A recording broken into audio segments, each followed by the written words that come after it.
So in terms of coaches and coaching development, does your department also handle the licensure and licensing of coaches in Nigeria? Yes. And yeah, how does that process Yes. work? Yes, we do. But for a while now, for like a year or 18 months, we have not been able to have any of these coaching courses. For one reason, the COVID, and then before the COVID, we have had some issues because we have not done the A license category. We have not done one or two. We have skipped one or two of the B licenses, and then suddenly the COVID. So for the last 12 to 18 months, we have not done anything. But yes, our department is also responsible for that. And right now, we've been talking to FIFA, like FIFA and CAF, they've been talking to us anyway. They've been talking to the technical departments about coaching programs, about what we do, how we do them, and how we do them before, about changes that we want and changes that they think we should have in the process, in the general procedure of the coaching courses we have had before. For one, I think the duration of the courses before now, you have, like say, let's say the CAPC license.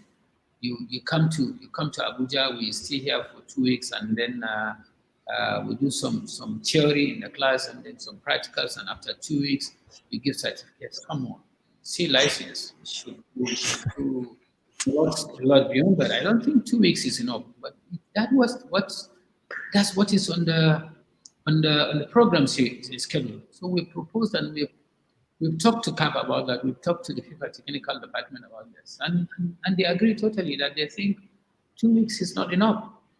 But then, if 2 weeks is not enough, you will probably need maybe a minimum of 4 weeks. Where will you be? Who is going to finance these programs? Keeping the coaches for 4 weeks, or telling the coaches to take their own responsibilities of coming to Abuja, staying in Abuja, staying in a hostel for 4 weeks it's a bit hard. So in the last workshop, I spoke with our coordinator, the FIFA CAF coordinator for the TDs, because we don't have a technical director right now. I am not holding forth for the technical director, but because I am the person in the technical department now, I attend these meetings, these online meetings.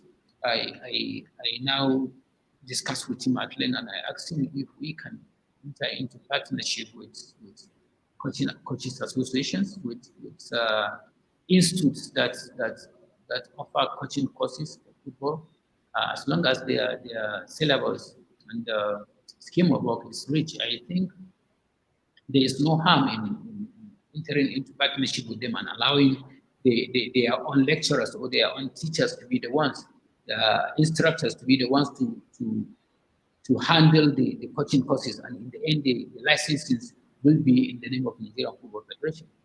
I don't think it is a bad idea, and I already spoken verbally with the General Secretary about this, and I will soon propose it to him in writing, and once he accepts, we will now send our proposal to CAF, and then if he accepts, there are a lot of like the coaches union here. I know FCAA, the one with the doctor from the US. These are all organizations that we can enter into partnership with and reduce a lot the stress. The volume of work that we have to do.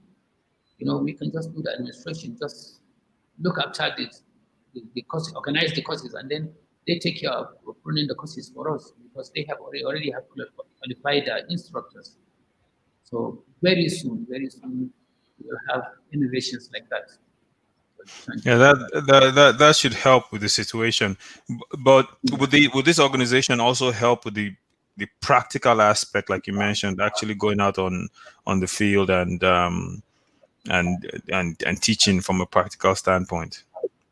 Yes, definitely. It's the organizations I'm talking about. We are not talking about like universities or colleges. No, we are talking about like specific institutions that offer coaching courses. I see. And especially for football. So definitely, any institution that is dedicated to coaching football will definitely have the practicals. You will have instructors who will be responsible and who will be capable enough to run practical issues. Okay. Is Yeah. it possible? Is it possible to roll out? And that's a really good idea, Nasir.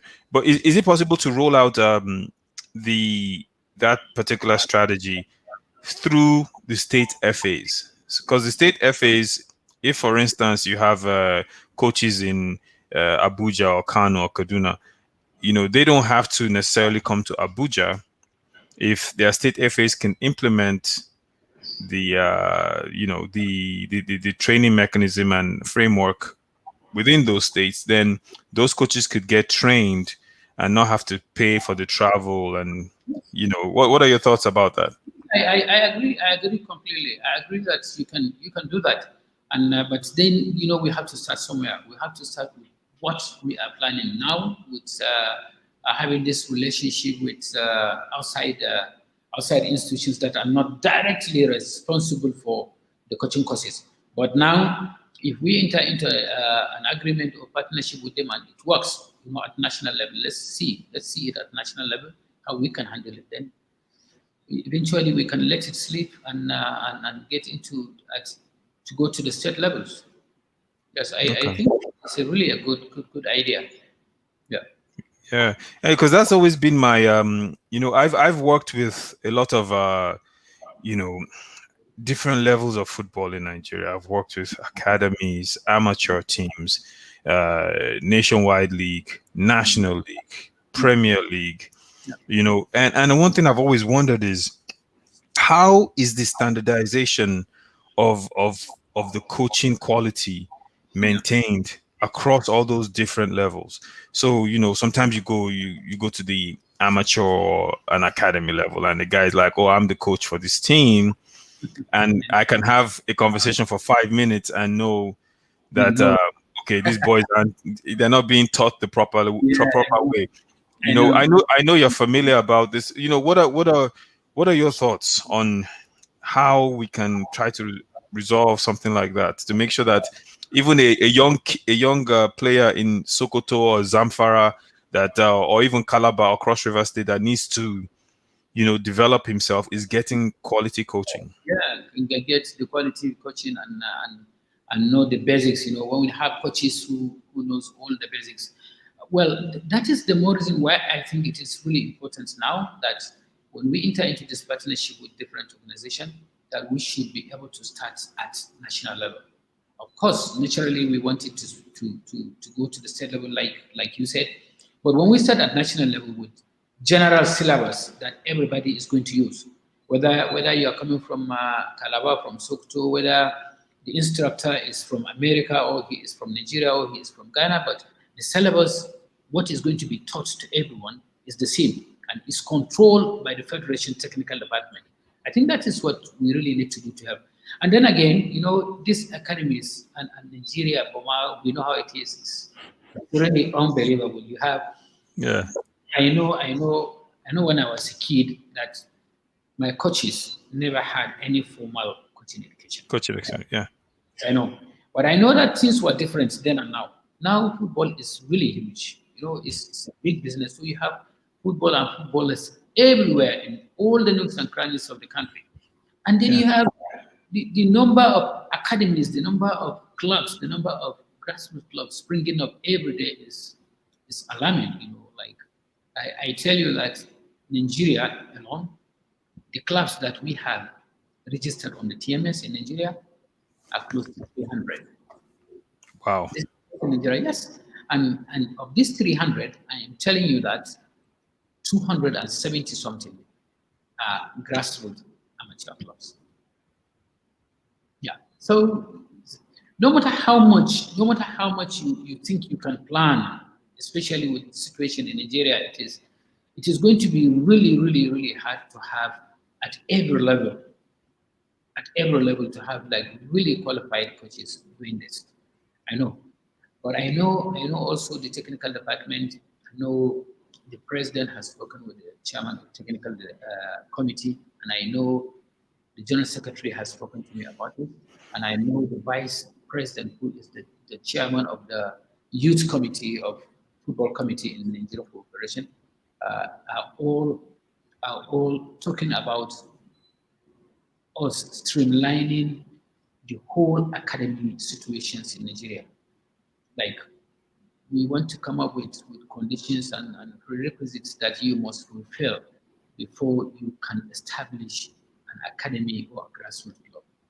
What is, Boma, it is really funny when anybody just walk up to you and say, I own an academy. Come on, you own an academy. You own an academy. Okay, what is just interpret. Just tell me, what do you think an academy? What is an academy? If not, they will tell you now that it is just the small club, the junior club where you have the younger guys playing, and then you take them to grassroots clubs, or you take them to Premier League clubs. That is what they think an academy is. Yeah. They don't even think about like it is an institution supposed to be one that will streamline and educate the players as they go. But education in terms of academics. We're talking about academics, and then the football itself. No, it is not so. I watched one video that went viral in Nigeria of somebody beating a player on an academy, and then we made our own investigation, and we found out that these guys are not actually academies. They are players who are 23, 24, 25 on those teams, and they are in an academy, and they do not offer them any form of academic training at all. Yes. So we are going to look at all this. I know it is going to be hard. I know it is going to be really hard. It's going to be really rough. But as far as I'm concerned, I think we just must grit our teeth and just do this.